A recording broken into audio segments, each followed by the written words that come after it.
inviting friends over to party until late at night, but when it was over he still couldn't get enough, and with all the beer in the house being drunk, he decided to go to the supermarket not far from home to buy some. But it was a particularly cold night, and Lee was worried that his children would freeze, so he deliberately lit the fireplace before he left, and filled it with a few extra pieces of firewood to make the temperature in the house rise a little faster.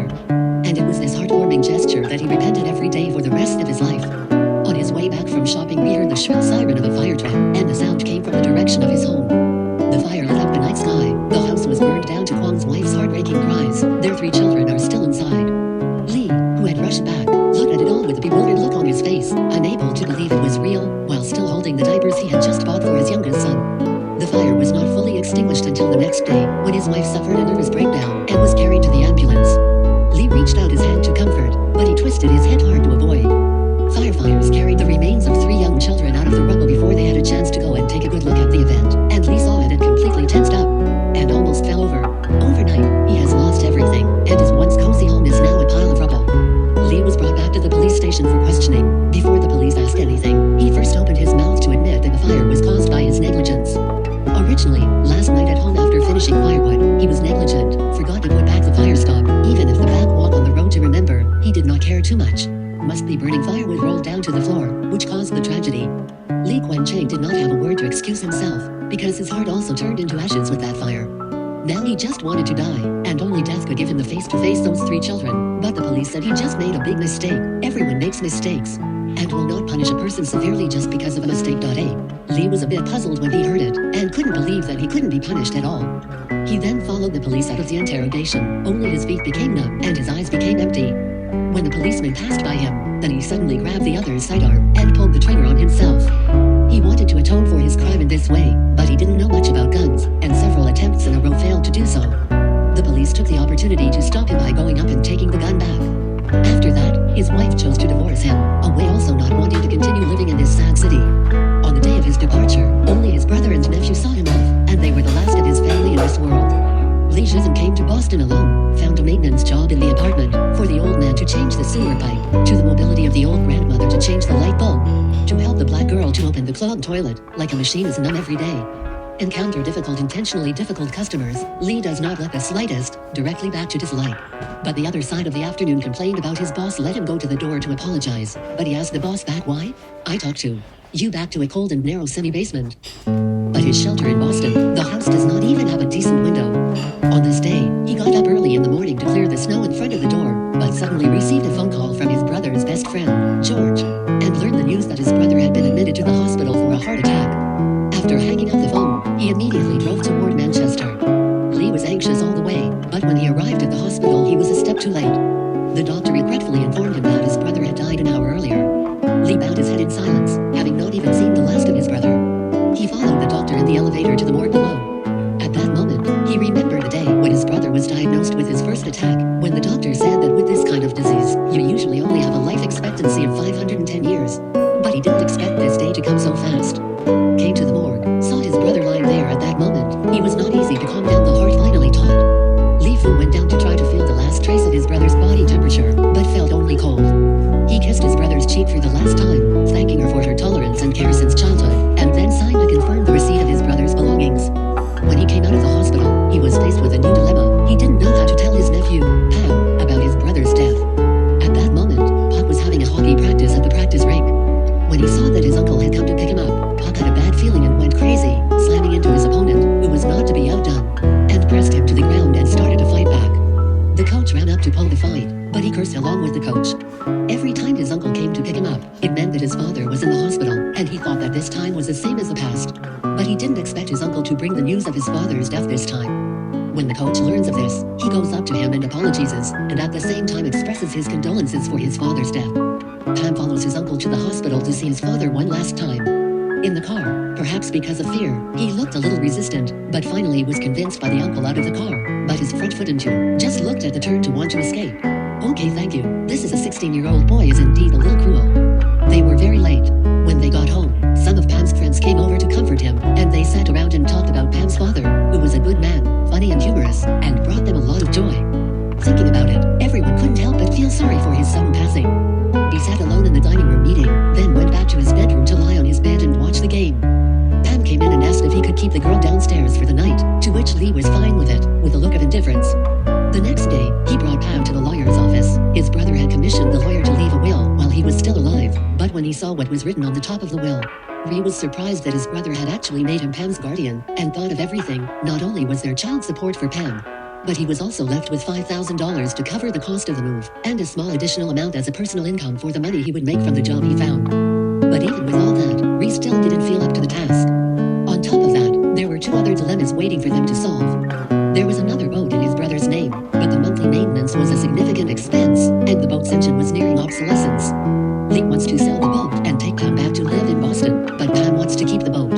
The boat holds many fond memories of him and his father, and is the only thing he thinks of his father now. The 2 men have been arguing over this matter. They went back to the funeral home and learned that the ground was too hard in the winter and that they had to wait until the spring of the next year to be buried. But this meant that his father would have to stay in the cold morgue until next year. Pam didn't want that and offered to rent a small steam plant, the kind of machine that could dig a perfect hole in 2 seconds. But that meant it would have to cost more money, and they didn't have that kind of budget. Pam has no choice but to do what her uncle says. In the evening, Rhode Island receives an unfamiliar phone call, but on the other end of the line comes a familiar voice, which he instantly hears as his ex-wife. He learned of his brother's death and wanted to come to the funeral, which Rhode Island didn't mind, saying he'd let him know the exact time when it was finalized. After that, they talked about their respective recent situations, and Rhode Island she realized that his ex-wife was pregnant and was about to give birth. He is suddenly at a loss for words and hangs up the phone in a hurry after saying congratulations. Everyone walked away from that fire, and only he himself was still blaming himself for not putting the fire stopper back. The funeral is held as scheduled, and all of his brother's lifelong friends are here to mourn. Lee stood in the corner looking out of place. The ex-wife came too, and the man beside her was her current husband, and finally there was a ripple in her heart, as if it were still water. The ex-wife goes up to her and hugs her tightly, but after the hug is even sadder, tears streaming down her face, and Lee slumps. This had as if in repentance. It was late in the evening when he was done, and Rhode Island once again talked to him about going back to Boston to live, but Pam made it clear that he wasn't going to go, that all of his friends were here. Not only the basketball team and the hockey team, but also the band that he had created. He couldn't understand why he had to go to Boston when his uncle was just a maintenance man in Boston, where clogged toilets and sewer pipes abound. Why did you have to go to Boston when there were plenty of clogged toilets and sewage pipes here? When confronted with Pam's question, he didn't respond. Nice. Late at night, Pam was a little hungry and came to the refrigerator to see if there was anything to eat. When he opened it, the things inside were scattered all over the place. At first he didn't think anything of it and picked up the things on the floor and put them back in the refrigerator, but suddenly an inexplicable emotion came over him, making him want to close the refrigerator door. You heard the noise from inside the house too, and Pam tried desperately to close it, but no matter how hard she tried, she just couldn't. You realize you're out of line and get up to go out to check on him.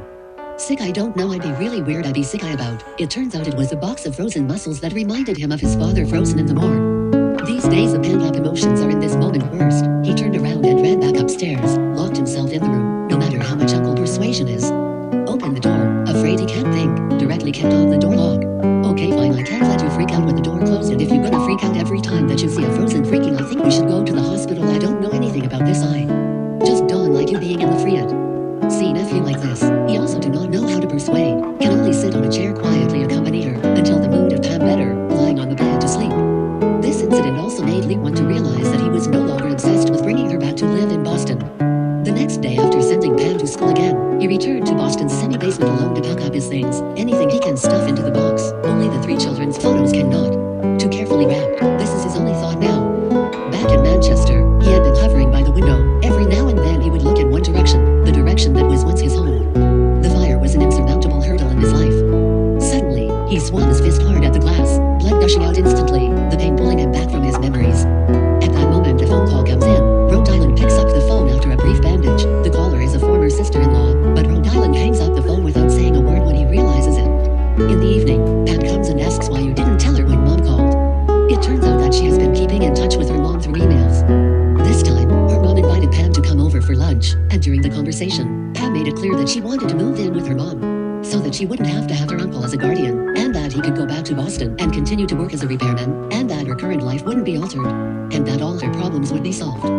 But when Lee heard that, he refused without even thinking about it, because Pam's mom was an alcoholic, who was always looking for a good time and drinking heavily, and even more so on the day his brother was diagnosed with a heart attack. Without a word of comfort, she turned around and left in despair. He was reluctant to leave Pam in the hands of such an irresponsible person, but after thinking about it, Lee finally decided to respect her. The next day, he drove Pam to her mom's house.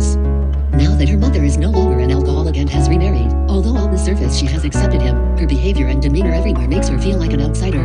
And what she says at meals are all polite words that make her feel very uncomfortable. And Pam clearly felt that her mom's current husband did not like her.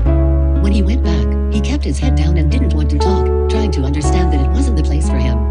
That's not true. In the evening, Pam received an email from her mom's current husband, which roughly meant that she could come to dinner today. They were very happy, but they were not able to raise her, and asked Pam to write to him if she wanted to meet her mom in the future, and he would arrange a time. Lee understood that he had suffered a lot today and took Pam to the warehouse. These guns were collected by his brother during his lifetime, and selling them would give the boat a new engine. Idea replaced the newly purchased engine. Pam put all the bad feelings behind her, and happily drove the boat on the sea with her girlfriend. Watching this scene, Rhode Island's face once again surfaced a long-lost smile. He tried to find a job in Manchester, but was rejected at several interviews. The fire not only destroyed his family, but also his reputation. In Manchester, life will inevitably meet a few acquaintances. A coroner and his ex-wife met again. Now his ex-wife has given birth to a healthy boy. A simple greeting. Lee wanted to escape, but his ex-wife said she wanted to talk to him for a while. But chugging, his voice gradually choked. Looking at has been unable to walk out of the Lee. He was very guilty. Sister 20,000. Talk to me, let me, however. My heart broken and I is broken too. I said things that, love you. He wanted to repent, wanted to pray for Rhode Island's forgiveness. He wanted to let you walk out of that fire. Lee tries to restrain his emotions. It's not that he doesn't want to walk away from it. He can't. He thinks it was all deserved. In the end, Lee dared to leave the place before his emotions broke down. He came to the tavern and drank a mulled wine, because drunkenness can forget everything for a while. But when he was getting up, someone else accidentally touched him, and all of his suppressed emotions broke out at this moment. Lee Huey got up his fists and punched him directly, but the others' buddies swarmed around and threw their punches, and all of them hit him without dropping a single punch. Fortunately, George was also at the tavern and saw it and scared him. After that, take her home, help her deal with the wound. Lee consciously trouble. People pull out their wallets to give money. By looking for a did not dry suit to give after experiencing so many things. Face Ashen. Pam came to his uncle's house to get her a blanket and overheard the picture of the 3 children on the table. At that moment, he instantly understood all the paranoia of his uncle, but he said nothing, said goodnight and went upstairs to bed. He woke up early to make breakfast for Pam, and waited midway through the night to sit on the couch and drift off to sleep. In his dream he saw his 2 daughters who had perished due to the fire, and they asked Rhode Island if he had seen the fire on them. Suddenly, he was awakened by the sound of the alarm from the fire monitor, filling the entire house with smoke. He ran to the kitchen, and hurriedly turned off the fire on the stove. This time, Lee was a little scared. Late at night, he drove to George's house and told them what had happened during the day, pleading with them to be Pam's guardian instead. When he got home, he told Pam about it, but Pam was unable to understand why her uncle couldn't just stay. After hearing this, Lee spoke of his own difficulties. I can't beat it. I can't beat. Pam didn't say anything, but just couldn't stop sobbing. Nose went over to her and hugged her, comforting her that it wasn't that he didn't want to raise Pam, but he was really afraid that what happened during the day would happen again. Afterwards, in the presence of a lawyer, B transferred all the inheritance left to him by his brother into George's name. Pam moves in with George, and her father's house is temporarily rented out. Spring arrives and the land becomes soft enough for burial. The pastor reads his farewells from the sidelines. Lee and Pam stand and listen quietly. On the way back, they had a chat. He told Pam that he was going to rent a 2-bedroom house in Boston, one of which was reserved for him, and that he could go there and play, if he wanted to. They went to the boat his brother had left behind and sat on the edge of it, fishing with the swells of the sea, and everything was going in a good direction.